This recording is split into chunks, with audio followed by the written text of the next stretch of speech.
So we're a few weeks, 4 weeks in fact, into Year B in the church's calendar. And during Year B, most of the gospel readings we hear are from the Gospel of Mark. One way of thinking about Mark's gospel is that it's a little bit like a mystery novel, like a detective story, a whodunit, if you like.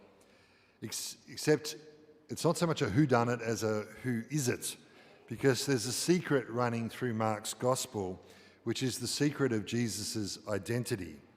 The key question of the gospel is, who is Jesus of Nazareth? It gets properly answered only by the end of the gospel, with almost the very last scene. But in a little bit of a twist on the whodunit too, in a novel, if you're reading a Michael Connelly or something like that, the reader doesn't usually find out who did it until the very end. But in Mark's gospel, we're told who Jesus is in the very first line. That's us, the reader. As we read verse 1 of chapter 1 of Mark's gospel, we hear or we read the beginning of the good news of Jesus Christ, the Son of God. So we get the answer straight up front. Straight away, we're told that Jesus is both Messiah or Christ and the Son of God. So where's the mystery then? Where's the secret that I just mentioned? Let me walk you through that for a moment. As we've just seen, chapter 1, verse 1, the reader, that's us today in 2021 and in all the centuries previous, we hear that Jesus is the Son of God. In the baptism of Jesus, which was the gospel we heard a couple of weeks ago, a voice from heaven, God, says, "You are my beloved Son." So in other words, God the Father knows who Jesus of Nazareth is too. He's the Father's Son. And in the gospel today, we're told that the unclean spirit that's inside the man calls Jesus the Holy One of God. So this means that spiritual beings, even those who are opposed to God, also recognize Jesus as the Son of God.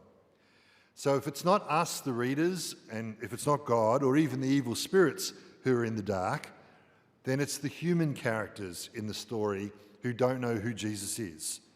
In fact, it's only at the end of the gospel that a human character rightly identifies Jesus as the Son of God.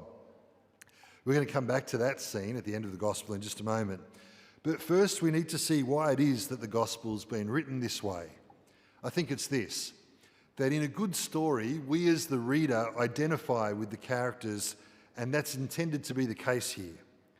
We might have been given the information in the first line as to who Jesus is, that he's the Son of God, but the genius of the gospel is that even if we've been given that information up front, we begin to realise over the course of the story that we're like the human characters in the gospel after all.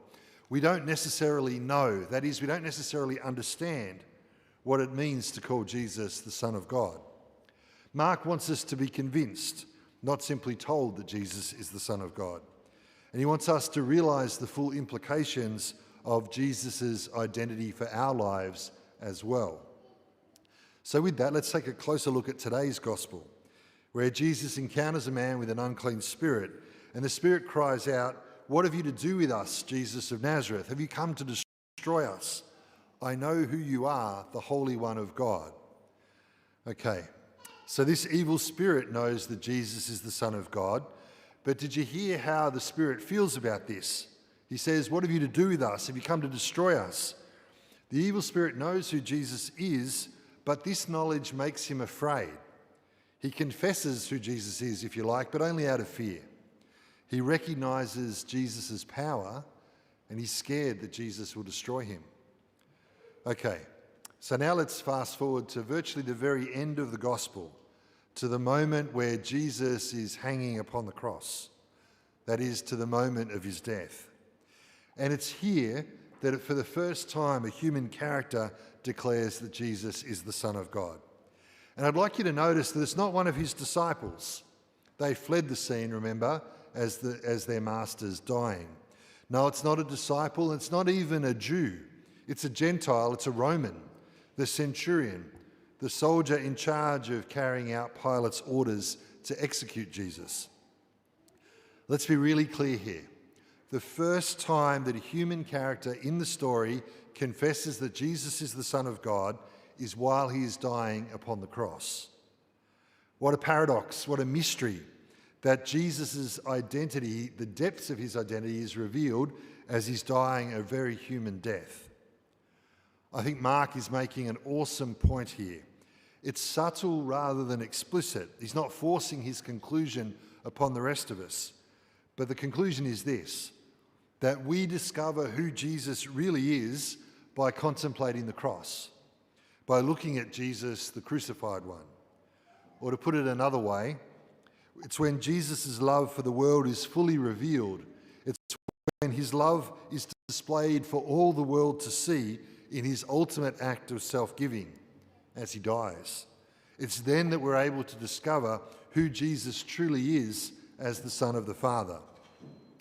And we can confess it, we can profess that Jesus is the Son of God, not like the demons do out of fear, but as a response of love to the love that he demonstrates upon the cross.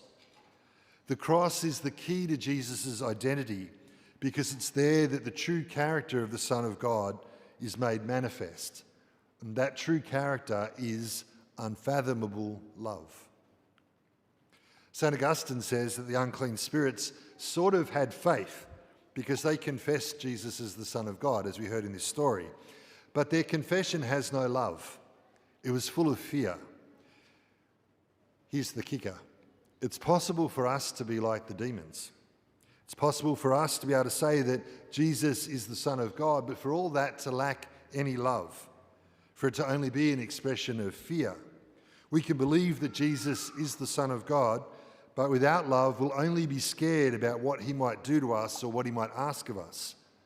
It's also even possible to be indifferent to it, to be raised with the knowledge that Jesus is the Son of God, but for that to make no impact or difference in our lives. But if we don't want to be like the demons, if we don't want to say rather that Jesus is the Son of God out of fear or out of a lack of care that he might be anything else, then Mark's gospel says to us, focus upon the cross. Gaze upon Jesus crucified. See the love that's there. And we're then invited to respond with love in return, to be able to say, Jesus, you are the Son of God. I see that because you died for me. I know that you died out of love for me. Help me to love you in return. And help me to love everyone that you have given me to love too. For you are truly the Son of God, the God who is love.